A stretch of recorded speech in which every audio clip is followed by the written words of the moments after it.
स्नातक हिंदी प्रतिष्ठा तृतीय वर्ष सेमेस्टर 6 कोर पत्र 13। इसके तहत आज हम लोग जिस विषय पर चर्चा करने वाले हैं वह है प्रशासनिक पत्राचार या सरकारी पत्राचार कह सकते हैं हम लोग उसको। इसके तहत ज्ञापन, टिप्पण, आवेदन, अधिसूचना इत्यादि विषय पर हम सब आज चर्चा करने वाले हैं। सरकारी या प्रशासनिक पत्राचार क्या है, सबसे पहले इसे हम जान लें। तो हम कह सकते हैं कि जब केंद्र सरकार किसी भी राज्य सरकार को या कोई राज्य सरकार केंद्र सरकार को या एक राज्य सरकार दूसरी राज्य सरकार को या केंद्र और राज्य सरकार अपने अधीनस्थ चलने वाले कार्यालयों को, विभागों को, सरकारी संगठनों को, संस्थाओं को, बैंक, कर्मचारी संघों तथा सामान्य जनता इत्यादि विभिन्न विषयों पर पत्र लिखित तथा जो पत्राचार होता है उसे हम प्रशासनिक पत्राचार कहते हैं। इसके तहत हम जोड़ सकते हैं विदेशी सरकारों से जो पत्राचार होते हैं, जो संबंधित देश अपने राजदूत जो विदेशों में उसके राजदूत होते हैं उनको जो पत्राचार होता है, या अंतर्राष्ट्रीय कोई संगठन है उसको पत्राचार करते हैं। ये सारे भी सरकारी पत्राचार या प्रशासनिक पत्राचार के अधीन ही आता है। प्रशासनिक या सरकारी पत्राचार के लिए अगर हम कह सकते हैं कि यह एक तरह का सरकार के कामकाजों को सरल और सुलभ बनाने के लिए, एक दूसरे से संपर्क स्थापित करने के लिए तथा संबंधित कार्यों को निष्पादन के लिए जिन कार्यों को व्यवहार में लाया जाता है, खास करके पत्रों को, उसे हम सरकारी पत्र कहते हैं। इसके विभिन्न आयाम हैं। सरकारी कार्यालयों इत्यादि में जो पत्राचार होता है उस पत्राचार को पहले पत्र रूप देने के लिए जो ड्राफ्ट किया जाता है या उसे हम लोग क्या कहते हैं, मसौदा, ड्राफ्टिंग। पहले ड्राफ्टिंग होती है, वह कच्चा पेपर पर होता है, उसे मसौदा कहते हैं। सरकारी या प्रशासनिक पत्राचार के अधीन जो पत्राचार आते हैं उसमें है ज्ञापन, टिप्पण, आवेदन, निविदा, अधिसूचना इत्यादि। इन सबको एक एक करके हम जानने का प्रयास करेंगे, इनकी विशेषता क्या है, एक एक पर हम चर्चा करेंगे आज। प्रशासनिक या सरकारी पत्र की विशेषता होती है एक, इसमें सरलता, स्पष्टता, संक्षिप्तता, शिष्टता, परिपक्वता, वैशिष्ट्यपूर्ण भाषा शैली इत्यादि का प्रयोग किया जाता है। इसके तहत जो पत्राचार होते हैं उनमें इन बातों का विशेष ध्यान रखा जाता है। अब हम एक एक करके सरकारी पत्राचारों के अधीन जो प्रमुख पत्राचार होते हैं उन पर एक एक कर हम चर्चा करेंगे। आप अपनी सुविधा अनुसार इसे नोट भी कर सकते हैं या सुनकर याद भी कर सकते हैं। मेरे हिसाब से आपको नोट जरूर कर लेना चाहिए, उसको लिख लेना चाहिए। पहला, अधिसूचना। अधिसूचना क्या है? तो किसी भी सरकारी राजपत्रित अधिकारी की नियुक्ति, पदोन्नति, अवकाश प्राप्ति, त्यागपत्र तथा सरकारी नियमों, आदेशों और आज्ञाओं को सरकार द्वारा की गई घोषणाएं जो होती है उसे हम अधिसूचना कहते हैं। अधिसूचना किसी व्यक्ति से संबंधित भी हो सकती है, किंतु इसका संबंध क्योंकि इसका संबंध सामान्य जनता से होता है। सामान्य जनता तक इसकी पहुंच होनी चाहिए, उसको जानकारी होनी चाहिए। इसलिए इन्हें राजकीय राजपत्र में अनिवार्यतः प्रकाशित करना होता है और आवश्यकता होने पर समाचार पत्रों में भी इसे प्रकाशित करना पड़ता है। अधिसूचना हमेशा किसी न किसी अधिनियमों के तहत जारी की जाती है। यह अन्य पुरुष में लिखी जाती है। अधिसूचना जो है वह अन्य पुरुष में लिखी जाती है। साथ ही इसके लिखने में, जैसा हमने पहले भी कहा था, कि भाषा सरल होनी चाहिए, स्पष्ट होनी चाहिए, शिष्ट होनी चाहिए, जो आम लोग आसानी से समझ सकें। कोई ऐसी क्लिष्ट भाषा का प्रयोग नहीं करना चाहिए जो समझ से परे हो। हालांकि सरकारी कार्यालयों में कुछ ऐसी भाषाएं होती है जो आम जन दैनंदिनी जीवन में उसका उपयोग नहीं करते, इसलिए उनको थोड़ी सी परेशानी होती है, लेकिन जो पढ़े लिखे लोग होते हैं वो आसानी से उसे समझ सकते हैं। अब दूसरा हम लोग चर्चा करेंगे, पहला चर्चा की अधिसूचना की। अब ज्ञापन क्या है? ज्ञापन के बारे में हम कह सकते हैं कि इसका प्रयोग मंत्रालयों के बीच आपसी पत्र व्यवहार, अन्य विभागों के साथ पत्राचार करने, विभागों में काम करने वाले कर्मचारियों से सूचना मंगाने या उन्हें सूचना देने एवं संबंध तथा अधीनस्थ कार्यालयों के साथ पत्र व्यवहार के लिए प्रयुक्त किया जाता है, जिसे हम ज्ञापन कहते हैं। यह सरकारी आदेश के समान नहीं होता। सरकार जिस तरह से आदेश देती है, सरकारी आदेश नहीं है, पत्राचार है, कोई सुझाव है जिसकी सूचना के आदान प्रदान का ये माध्यम है। ज्ञापन एक मांग पत्र भी है जिसका उपयोग जनता और सरकारी, अर्ध सरकारी तथा गैर सरकारी लोग, संगठन के लोग करते हैं। इसके तहत सरकार से अपनी समस्याओं को रखते हुए उसके समाधान का आग्रह किया जाता है। इसीलिए आप देखते हैं कि विभिन्न मुद्दों को लेकर संबंधित लोग अपनी मांगों को मुख्यमंत्री, गवर्नर, प्रधानमंत्री, राष्ट्रपति इत्यादि को ज्ञापन देते हैं, अपनी समस्याओं को अवगत कराते हुए और सुझाव देते हैं कि क्या था और क्या होना चाहिए। ऐसा ज्ञापन सौंपते हैं, उसे भी हम लोग ज्ञापन कहते हैं। इसमें भी वही चीज है जैसा मैंने पहले कहा, सभी चीजों में जब हम किसी से भी पत्राचार करते हैं तो भाषा पर विशेष ध्यान रहता है। भाषा और शैली जो है वह स्पष्ट हो, उसमें शिष्टता हो, अशिष्टता का प्रयोग नहीं होना चाहिए। इस विषय को हमेशा ध्यान में रखना चाहिए। साथ ही इसके कुछ नियम होते हैं, कौन कहाँ सिग्नेचर करेगा, सरकारी आदमी पत्र भेजेगा तो उसके कहाँ से लिखित शुरू करेगा, इस पर हम लोग बाद में कभी चर्चा करेंगे एक एक करके। लेकिन आज हम लोगों ने इसको कौन क्या कहता है, क्या कहलाता है, इस पर आज हम लोग चर्चा कर रहे हैं। अब अगला आवेदन। आवेदन क्या है? तो यह आवेदन जैसा हम लोग कहते हैं निवेदन, आवेदन, इस बात से ही, इस शब्द से ही एप्लीकेशन का हिंदी आवेदन है। इस शब्द से ही हमें पता चलता है कि यह अपने से किसी बड़े अधिकारी को लिखा जाता है।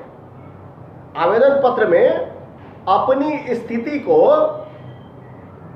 स्पष्ट करते हुए अधिकारी को हम अवगत कराते हैं तथा उनसे अपेक्षित सहयोग और अनुकूल कार्रवाई की प्रार्थना करते हैं। आवेदन पत्र में आवेदन लिखते समय कुछ बातों को ध्यान में रखना पड़ता है।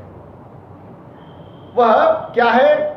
आवेदन लिखते समय, जैसा मैंने पहले भी बताया, शिष्टता, शालीनता, भाषा की सरलता, प्रामाणिकता, संक्षिप्ति, मतलब कोई लंबा नहीं, बिल्कुल संक्षिप्त, जितना जरूरी हो उतना, स्पष्टता, जो हम लिखना चाह रहे हैं बिल्कुल स्पष्ट हो, घुमा फिरा करके नहीं, अलंकारों और उपमाओं का प्रयोग नहीं किया जाता, पूर्णता, जो हम लिखते रहे पूर्ण रूप से लिखें, आदि का ध्यान रखना आवश्यक होता है आवेदन लिखते समय। आवेदन के कुछ प्रकार भी हैं, कौन कौन से आवेदन लिखते हैं, कौन कौन प्रकार के आवेदन होते हैं। तो प्रमुख प्रकारों में हम देखते हैं कि 3 तरह के लोग आवेदन का उपयोग ज़्यादा करते हैं। इसमें छात्रों के आवेदन पत्र, छात्र लोग जो है आवेदन करते हैं अपने स्कूलों में, कॉलेजों में, विश्वविद्यालयों में या संबंधित जगहों पे। इसके साथ ही एक और है कर्मचारियों के आवेदन पत्र। कर्मचारी भी आवेदन करते हैं अपने अधिकारियों को किसी विषय को लेकर के ध्यान आकृष्ट कराने के लिए। इसके साथ एक और है तीसरा, जो जन साधारण आवेदन पत्र, जो आम आदमी प्रयोग करता है, जैसे नगरपालिका को करे, बाकी कहीं कहीं के पत्र जो हम लोग लिखते हैं अपनी समस्याओं को निष्पादन के लिए। तो इस तरह के इसके 3 प्रमुख प्रकार हैं। अगला चौथा हम लोग जिस पर चर्चा करेंगे वह है निविदा, यानी टेंडर। निविदा क्या है? तो किसी भी संस्थान, चाहे सरकारी हो, अर्ध सरकारी हो, गैर सरकारी हो, जब उसे कुछ खरीदना, निर्माण कराना या बेचना होता है, तब उसके लिए जो पत्र जारी किए जाते हैं उसे हम टेंडर या निविदा कहते हैं। इसके तहत कुछ नियमावली तय किए जाते हैं। इसमें कौन भाग ले सकता है, कौन नहीं ले सकता है, उसकी क्या अहर्ताएं हैं भाग लेने वाले की, ये सारी चीजें भी लिखी जाती है। इसके साथ ही नियम एवं शर्तें भी रहती हैं, कौन कौन से नियम का पालन करना पड़ेगा जो निविदा में, टेंडर में भाग लेंगे उनके लिए। इसके तहत एक और कार्य किया जाता है कि इसकी पूरा करने की अवधि क्या होनी चाहिए, उसका भी मेंशन होता है, उसमें सम्मिलित किया जाता है। इसमें भी वही बात होती है, इसकी भाषा में सरलता, स्पष्टता और जो उद्देश्य को पूर्ति करने वाला हो लेकिन संक्षिप्तता लिए हुए हो, इस विषय को ध्यान रखना पड़ता है निविदा निकालते समय भी। अगला है टिप्पण। टिप्पण क्या है?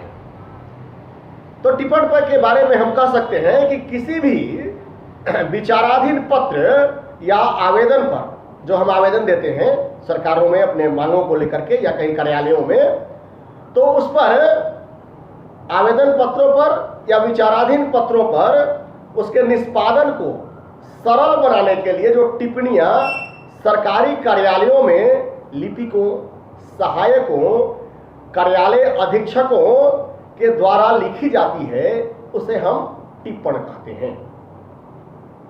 टिप्पण सरकारी कार्यालयों में कार्य संपादन का एक माध्यम है। इस विषय को हम ध्यान में रख सकते हैं कि टिप्पण जो है वह सरकारी कार्यालय में जो काम होता है उसको निष्पादन करने का एक माध्यम है। इसके तहत लिपिक विचाराधीन पत्रों को, लिपिक और सहायक विचाराधीन पत्रों को निपटाने के लिए पूर्व तथा वर्तमान संदर्भों को, तथ्यों को और आवश्यक सुझावों को अंकित कर, उल्लेखित कर अपने अधिकारी को अंतिम निर्णय लेने हेतु अग्रसारित करता है, उसे हम टिप्पण कहते हैं। अगर हम सरल भाव में इसको समझना चाहें तो कह सकते हैं किसी भी विचाराधीन पत्र के निस्तारण हेतु या निवारण हेतु, निपटारे करने के लिए, सुगम और सरल बनाने के लिए जो टिप्पणी लिखी जाती है उसे हम टिप्पण कहते हैं। टिप्पण के लिए भी कुछ बातों पर विशेष ध्यान देना आवश्यक होता है। जैसे टिप्पण लिखते समय किन किन बातों को हमें ध्यान में रखना चाहिए? तो टिप्पण जो है वह बहुत लंबा और विस्तृत नहीं हो, सरल तथा सुस्पष्ट हो। इसे मूल पत्र पर नहीं लिखा जाता, बल्कि कोई कागज, सादा कागज या बफ शीट पर लिखना चाहिए, मूल पत्र पर नहीं। इसके साथ ही किसी बात का खंडन करना हो तो उसकी भाषा, अगर हम टिप्पण लिखते समय कोई बात जो कही गई है उस पर हम उससे सहमत नहीं है, उसका खंडन करना है, तो उसकी भाषा जो है वह शिष्ट होनी चाहिए और संयमित होना चाहिए। इस विषय को ध्यान रखना पड़ता है।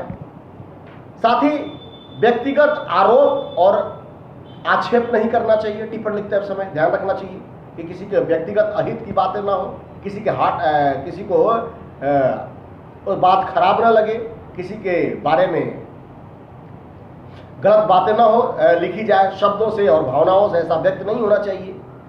इसके साथ ही अलग अलग मामलों के लिए, मान लीजिए किसी एक पत्र में 3-4 बिंदुओं को लेकर के वो पत्र लिखा गया है, तो 3-4 समस्याओं को अलग अलग लिखना चाहिए और उस पर टिप्पणी भी अलग अलग करनी चाहिए। इसके साथ ही लिपिक या सहायक टिप्पणी लिखकर अपना हस्ताक्षर नीचे बाईं ओर करें। दाईं ओर का जगह जो है वह उच्च अधिकारी के लिए होता है, जहां उन्हें पूरा नाम लिखना पड़ता है। टिप्पणी लिखते समय इन सभी बातों का उल्लेख करना आवश्यक है जो पत्र निस्तारण हेतु आवश्यक है। यानी जिस कार्य को हम निष्पादन कर रहे हैं उस पत्र के माध्यम से जो आग्रह किया गया है या जो जिस बातों को ध्यान दिलाया गया है उनका निपटारा करने के लिए जो जो आवश्यक बातें हैं उन तमाम को टिप्पणी लिखते समय स्पष्ट रूप से लिखना चाहिए, यह आवश्यक है। टिप्पणी हमेशा लेखनी से यानी स्याही युक्त पेन से लिखनी चाहिए या फिर टंकित होना चाहिए, यानी प्रिंटिंग होना चाहिए। टाइप राइटर का जैसे सरकारी कार्यालयों में प्रयोग होता है, या तो उससे होना चाहिए या पेन से लिखा हुआ होना चाहिए। टिप्पणी में उच्च अधिकारी जब अपना हस्ताक्षर करेंगे तो वह अपना पूरा नाम लिखें और फिर हस्ताक्षर करें, यह विशेष ध्यान देना पड़ता है। इसके साथ ही टिप्पणी में सरल शब्दों का प्रयोग करना चाहिए, कठिन शब्दों का प्रयोग बिल्कुल वर्जित है। यह टिप्पणी लिखते समय विशेष ध्यान देने की आवश्यकता है। तो उपयुक्त बातों पर ध्यान देने पर जो हम लोगों ने आज चर्चा किया सरकारी और प्रशासनिक पत्राचारों के बारे में, उसके विभिन्न रूपों के बारे में, कौन कौन से अंग हैं पत्राचार के, उन पर जो हम लोगों ने चर्चा किया उस पर ध्यान अगर हम देते हैं तो यह बात स्पष्ट हो जाता है कि सरकारी और प्रशासनिक कार्यों को निस्तारण करने के लिए समय समय पर अलग अलग पत्रों का प्रयोग करना पड़ता है, जिसकी संरचना और उसकी भाषा की अपनी एक विशेषता होती है, साथ ही उनकी अपनी एक शैली होती है जो आम पत्राचार से बिल्कुल अलग होती है। इस बात को जिन पत्रों के माध्यम से आम लोगों तक या कार्यों को निष्पादन करने के लिए आवश्यक होता है, जो हम कार्य करते हैं उसके लिए यह आवश्यक हो जाता है, उसी को हम सरकारी पत्राचार कहते हैं। और इसके विभिन्न आयाम हैं जिस पर हम लोगों ने एक एक करके आज संक्षिप्त रूप में चर्चा किया। तो आज हम लोगों ने प्रशासनिक पत्राचार या सरकारी पत्राचार, उसके विभिन्न प्रमुख जो अंग हैं, कौन कौन से पत्र हैं, किस तरह के पत्र लिखे जाते हैं अधिकांशतः रूप में, इसके साथ कुछ और पत्र हैं, उस पर हम लोगों ने संक्षिप्त रूप में चर्चा किया। विस्तृत चर्चा एक एक पर अलग से हम लोग किसी दिन करेंगे अगली कक्षाओं में। आज आप सबों के साथ इतना ही, फिर कभी दूसरे कक्षा में। धन्यवाद।